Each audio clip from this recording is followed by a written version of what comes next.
जीवन एक कलाकार की तरह है। एक ऐसा कलाकार जो मंच पर अकड़ता है, जद्दोजहद करता है, घंटों तक लगा रहता है, परंतु किसी को सुनाई नहीं देता। यह जीवन एक कहानी की तरह है, एक ऐसी कहानी जो किसी मूर्ख के द्वारा सुनाई जा रही हो, सिर्फ आवाज़ और रोश से भरी हुई, जिसका कोई अर्थ नहीं। शून्यवाद या कहूँ तो नाहिलिज्म अर्थात एक दार्शनिक सिद्धांत जो जीवन के एक या अधिक अर्थपूर्ण पहलुओं को नकारता है। The rejection of all religious and moral principles in the belief that life is meaningless. Nihilism एक ऐसा विचार है जो इंसानों द्वारा आमतौर पर स्वीकृत या मौलिक पहलुओं जैसे ज्ञान, नैतिकता या अर्थ को अस्वीकार करता है। मेरे इस जीवन का क्या अर्थ है? और यही सवाल हमें मॉन्स्टर एनीमे के अंदर देखने को मिलता है। Johan Liebert, the true nihilist. Johan इस समाज के हर एक मौलिक विचार को नकारता है, उन पर प्रश्न उठाता है और अपने जीवन का उद्देश्य ढूंढता है, जो उसे मिलता भी है द नेमलेस मॉन्स्टर की कहानी में, जिसे पढ़ने के बाद वो निकल जाता है अपने लिए एक नाम ढूंढने। और अपने इसी सफ़र में वो अपनी बातों को, अपनी सोच को सिद्ध करने का प्रयास करता है।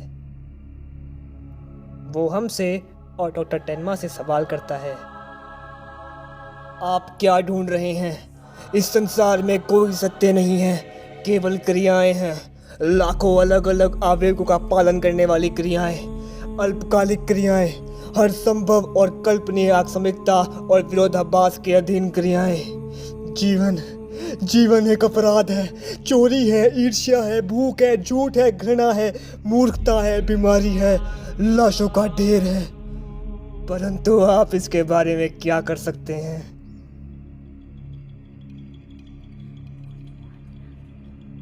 योहान पूरे एनीमे में अपनी क्रियाओं, अपने एक्शंस के द्वारा यह सिद्ध करने में लगा रहता है कि यह जीवन अर्थहीन है। चाहे वो रूफटॉप गेम के द्वारा सिद्ध करना हो या दूसरे लोगों को मैनिपुलेट करके। वह छोटे बच्चों को रूफटॉप गेम खेलने के लिए उकसाता है, क्योंकि योहान की नज़र में यह जीवन सबके लिए समान नहीं है। All lives are not equal. Only one thing is equal for all, and that is death.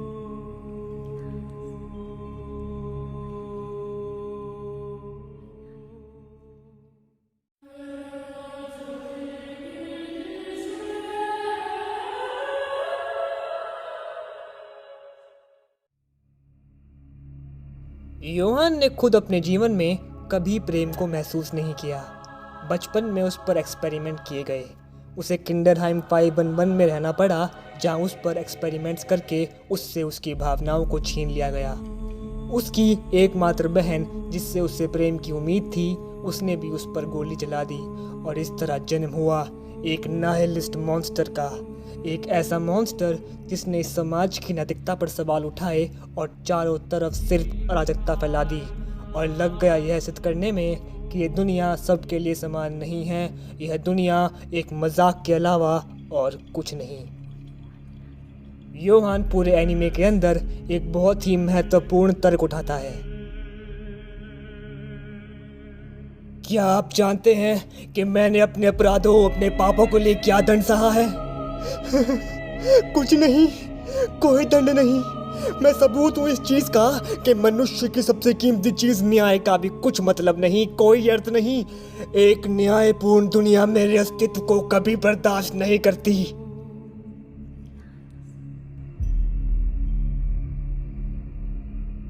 Yohan को कभी प्रेम नहीं मिला, इसलिए वो इस नाइलिज्म से कभी बाहर नहीं आ पाया। お母さん、この辺りにいるの？あなた、お母さんを探してるって言ったじゃない。でもこの辺にいるかどうかはわからない。じゃあどうやって探すの？写真か何かあるの？ないよ。じゃあ顔がわからないじゃない。わかるよ。母さんの顔見ればわかるよ。養護院の誰も信じないけど、みんなわかるもんかって言うけど、でも僕、母さんを見ればわかる。それに母さんだって僕を見ればわかる。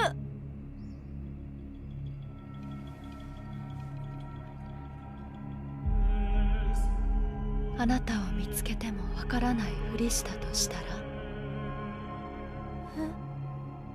あなたは望まれて生まれたの？あなたはなぜ捨てられたの？お母さんはあなたが嫌いだから捨てたんじゃないの？ यहाँ हम देखते हैं कि योहान अपनी बहन नीना का भेष बनाकर एक बच्चे से बात करता है। वह उस बच्चे को बताता है कि इस दुनिया में उसे कोई प्रेम नहीं करता, कोई उसकी परवाह नहीं करता, फिक्र नहीं करता। इस संसार में बिताया गया हर एक पल केवल दर्द से भरा है और उसके पास जीने की अब कोई वजह नहीं है। और योहान की बातों में आकर वह बच्चा आत्महत्या करने निकल जाता है, पर इससे पहले वो आत्महत्या कर पाता, पीछे से वुल्फ गैंग ग्रिमर उसे बचा लेता है। ग्रिमर उसे प्रेम और अपनापन दिखाता है। वह उसे बताता है कि रात के बाद सवेरा आता ही है और प्रेम को पाकर वह बच्चा नाइलिज्म से बाहर आ जाता है। परंतु यह प्रेम योहान को कभी नहीं मिला, इसलिए वह कभी नाइलिज्म से बाहर ही नहीं आ पाया।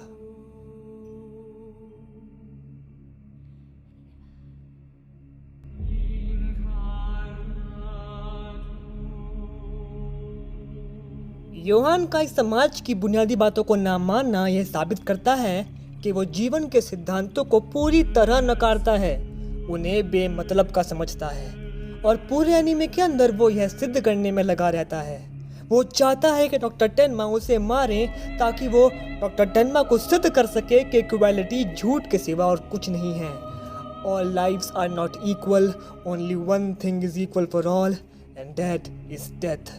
परंतु अंत में डॉक्टर टेन्मा योहान को बचा लेते हैं और योहान अपने सिद्धांतों को सिद्ध नहीं कर पाता।